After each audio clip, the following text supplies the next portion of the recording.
Hi everyone, I'm Julia Schaefer and welcome to Farewell My Manicure TV. On this week's episode, in the kitchen I show you how to make individual cafe style muffin wraps so you never have to buy those expensive things again. We give the kitchen a bit of a clean up using a natural approach rather than toxic chemicals.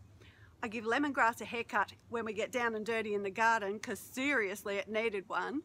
And we look at nasturtiums, the health benefits of growing those cute little orange and yellow flowers. Let's get started, shall we? I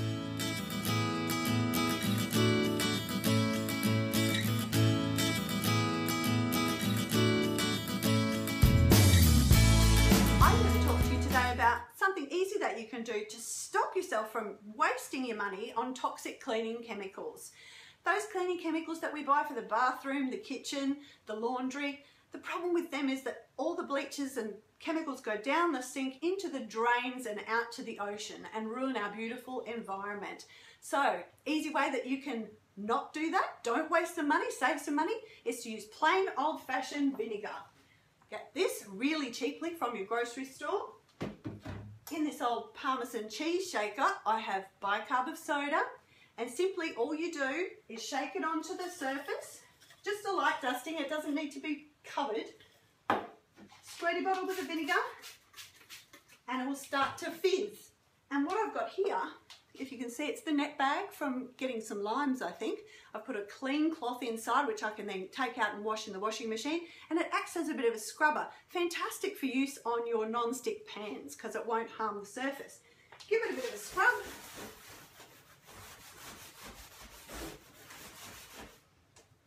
Go back over with a clean cloth that's just got water on it and your sink will sparkle and nothing toxic's going down your drain.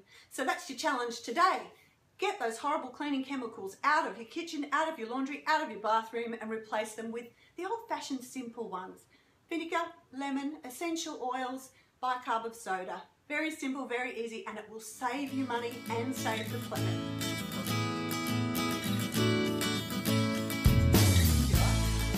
To do a quick video for you this morning because I'm making some muffins for my son's lunchbox, and it's a post that I put up recently about making my own cafe style muffin wraps.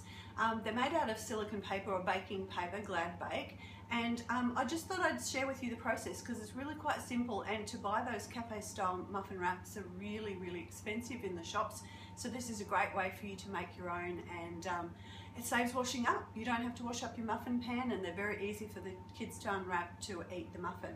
So what you need to do is get some Glad Bake, or Multix Bake in this case, it's the baking paper, very simple.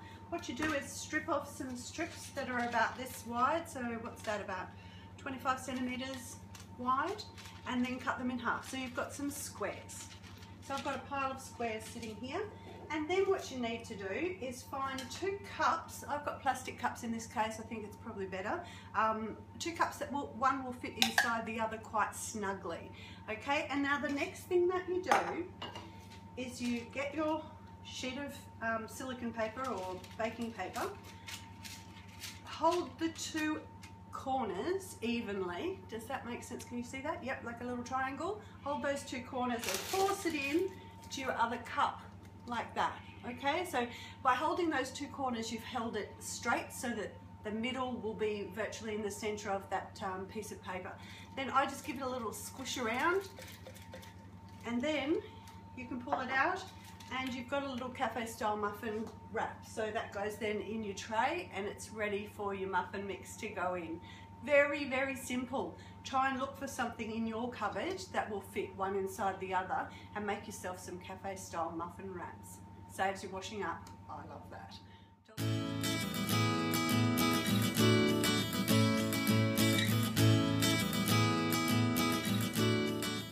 Look at the size of the lemongrass behind me.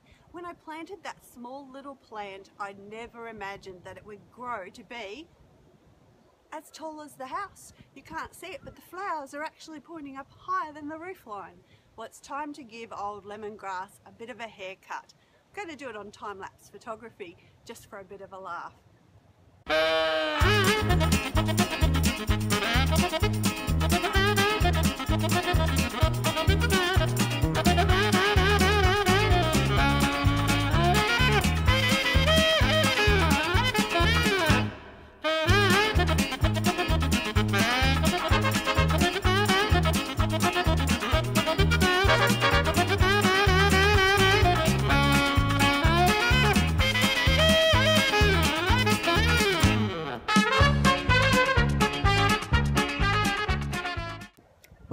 that's a job well done.